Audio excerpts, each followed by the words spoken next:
जय हिंद दोस्तों। तो एक बार फिर SW में आप लोग को स्वागत है।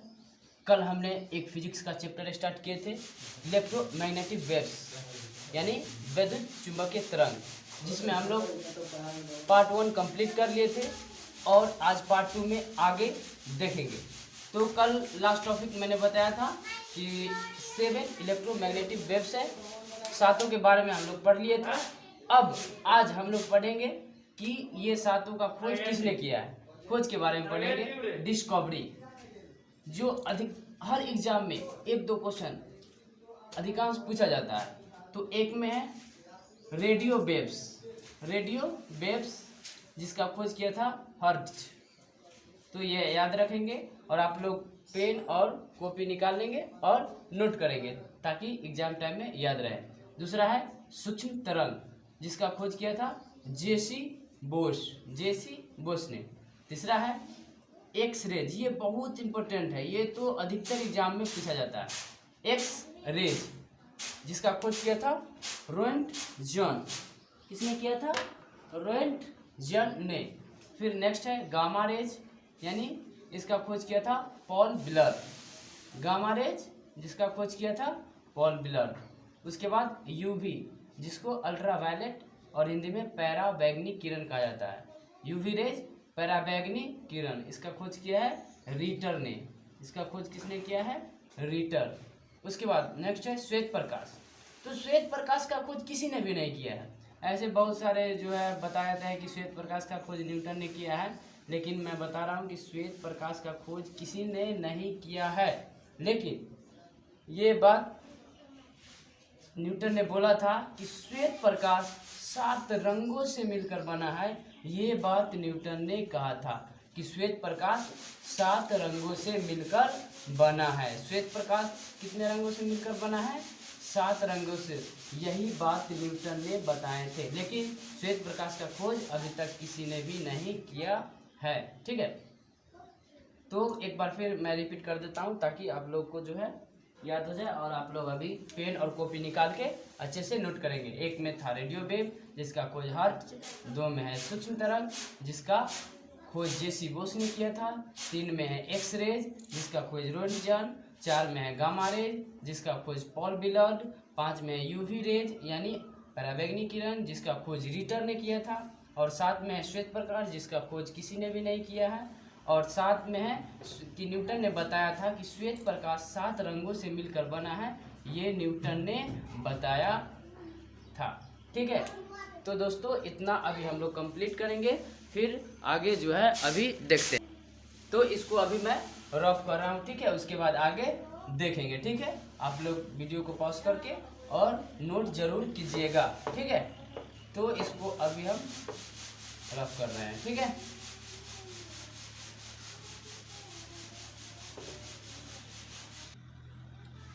हाँ तो दोस्तों अब इस चैप्टर से रिलेटेड की पॉइंट्स देखेंगे जो एग्जाम में अधिकतर पूछा जाता है, बहुत ज़रूरी है। तो इसको आप लोग अभी पेन और कॉपी निकाल के ज़रूर नोट कीजिएगा। ठीक है, तो पहला है, देखिए कि जब किसी धातु को गर्म किया जाता है, कोई भी धातु लेंगे और गर्म करेंगे, जब किसी धातु को गर्म किया जाता है तब पहले लाल, फिर पीला तथा फिर नीला दिखाई देगा। यानी कि सबसे लास्ट में जो दिखाई देगा वह रंग नीला है। तो एग्जाम में अक्सर पूछा जाता है कि जब धातु को गर्म करेंगे तो सबसे ज़्यादा तापमान जो ऑब्जर्व करेगा वो कौन सा रंग? तो वो नीला। ऐसे बहुत सारे बच्चे सोचते हैं कि ताप जो गर्म करते हैं तो लाल तो दिखाई देता है, तो लाल पे टिक करते हैं, लेकिन वो गलत हो जाएगा। पहले लाल, उसके बाद पीला, सबसे लास्ट में नीला दिखाई देता है। ठीक है, आगे उच्च तापमान मापने के लिए पायरोमीटर का उपयोग किया जाता है। ये तो बहुत इंपॉर्टेंट है, SSC, रेलवे, नेवी, आर्मी सभी में पूछा जाता है कि उच्च तापमान मापने के लिए किस यंत्र का प्रयोग किया जाता है? तो पायरोमीटर का उपयोग किया जाता है। जैसे तारों का तापमान, एग्जाम्पल हुआ कि तारों का तापमान, मतलब तारों का तापमान किससे मापा जाता है? ऐसे भी क्वेश्चन पूछ सकता है कि तारों का तापमान किससे मापा जाता है? तो पायरोमीटर से। ठीक है, उसके बाद वैद्युत चुंबकीय तरंग को चलने के लिए किसी भी माध्यम की आवश्यकता नहीं होती, यह निर्वात में भी चल सकता है। नेक्स्ट है देखिए, वैद्युत चुंबकीय तरंग को चलने के लिए किसी भी माध्यम की आवश्यकता नहीं होती, यह निर्वात में भी चल सकता है। मतलब वैद्युत चुंबकीय तरंग चलने के लिए किसी भी मीडियम का जरूरी नहीं होता, यह निर्वात में भी चल सकता है। और ये उससे भी इम्पोर्टेंट बात है कि निर्वात में सभी वैद्युत चुंबकीय तरंग एक समान चाल से चलती है और यह चाल प्रकाश की चाल के बराबर होता है। यानी निर्वात में सभी विद्युत चुंबकीय तरंग जो चलेगा तो सबका चाल बराबर ही होगा, और वह चाल किसके बराबर होगा? तो प्रकाश की चाल के बराबर होगा। तो अभी आप लोग इतना जो है वीडियो को पॉज करेंगे और जरूर नोट करेंगे, ठीक है। अभी इसको मिटाते हैं, ठीक है। नेक्स्ट अभी हम लोग देखेंगे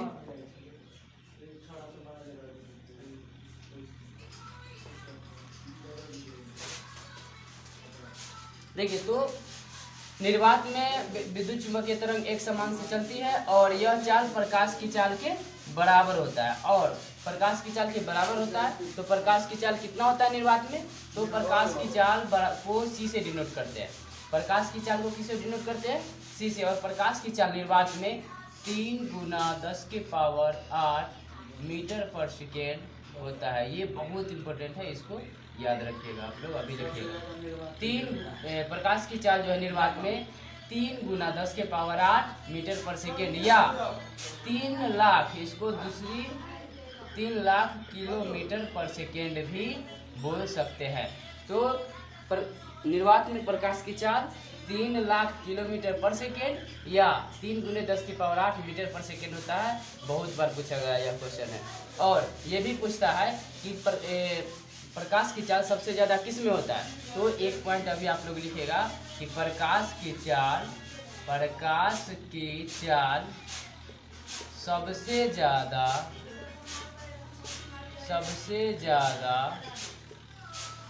निर्वात में होता है। निर्वात में होता है।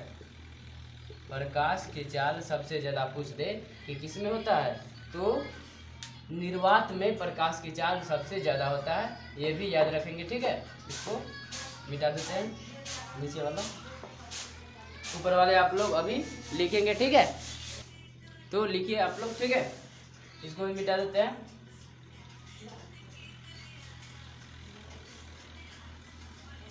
वीडियो को अच्छी से देखिए, अच्छा लगे तो शेयर कर दीजिएगा, ठीक है, अपने दोस्तों के साथ।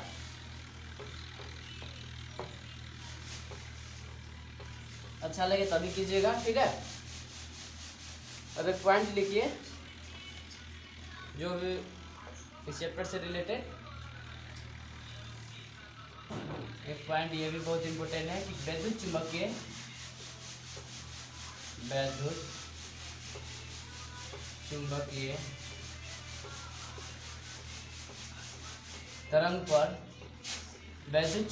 तरंग पर कोई आवेश नहीं होता। कोई आवेश नहीं होता है, ठीक है। ये भी पूछ देता है कि वैद्युत चुंबकीय तरंग पर कैसा आवेश होता है, धन आवेश, ऋण आवेश, आवेशहीन। तो वैद्युत चुंबकीय तरंग पर कोई आवेश नहीं होता, याद रखिएगा, ये आवेशहीन होता है। ये जो सारे के सारे अभी जो भी बच्चे इसका पार्ट 1 नहीं देखे हैं, पहले पार्ट 1 देखेंगे, उसके बाद जो है पार्ट 2 समझ में आएगा, ठीक है। कल जो है हमने पार्ट 1 कंप्लीट किए थे, तो सबसे पहले जो भी बच्चे नहीं देखे हैं वो जाके पहले पार्ट 1 देखेंगे, उसके बाद पार्ट 2 देखिएगा, ठीक है, तभी समझ में आएगा। जो भी बच्चे पार्ट 1 नहीं देखे हैं उसको पार्ट 2 थोड़ी सी दिक्कत होगा, इसीलिए पहले जाके आप लोग पार्ट 1 देखिए, उसके बाद पार्ट 2 क्लियर समझ में आएगा, ठीक है। तो वैद्युत चुंबकीय तरंग पर कोई आवेश नहीं होता है, ठीक है। और एक नेक्स्ट पॉइंट है कि वैद्युत चुंबकीय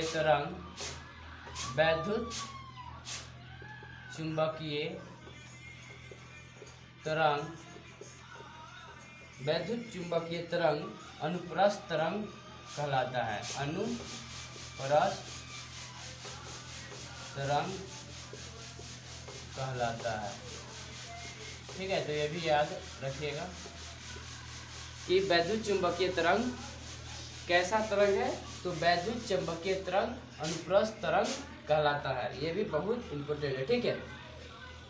तो इतना आप लोग कंप्लीट कीजिए, ठीक है। तो नेक्स्ट हम लोग अभी पढ़ेंगे, नोट आप लोग जरूर कीजिएगा। बार बार बता रहे हैं कि नोट करने से जो है जल्दी याद भी होगा और आगे के लिए आपको एग्जाम टाइम जो आएगा तो देख के जाइएगा तो अच्छा रहेगा। अभी नोट नहीं कीजिएगा, लगा कि याद हो गया, लेकिन बाद में इंसान भूल जाता है, इंसान को भूलने की आदत होती है, ठीक है। अब हम लोग पढ़ेंगे जो अभी विद्युत चुंबकीय तरंग पढ़े हैं उसका यूजेज पढ़ेंगे। क्या पढ़ेंगे? नेक्स्ट पढ़ेंगे हम लोग यूजेज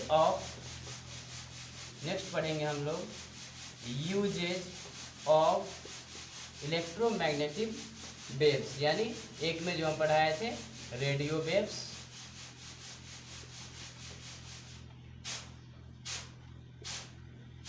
ठीक है।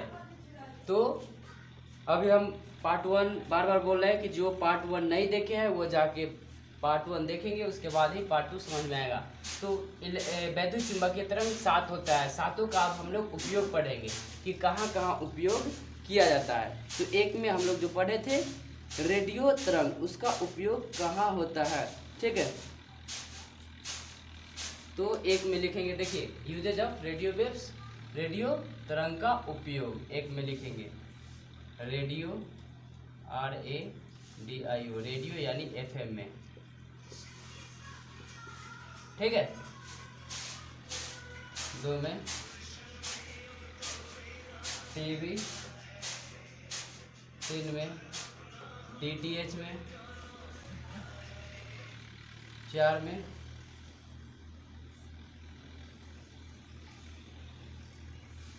रडार, रडार में RADAR, समुद्र में जो है नौचालक या एयरफोर्स और जो उपयोग करता है उसमें रेडियो तरंग का उपयोग किया जाता है। तो ये है सारे रेडियो तरंग का उपयोग, इसको जरूर याद कीजिएगा, बहुत इंपॉर्टेंट है। एक रेडियो जो FM जो चलता है उसमें, टीवी में, DTH में, उसके बाद रडार में, ठीक है।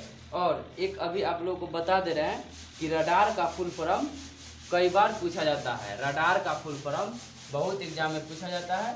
तो अभी रडार का फुल फॉर्म बता देते हैं, इसको जरूर याद कर लीजिएगा, ठीक है।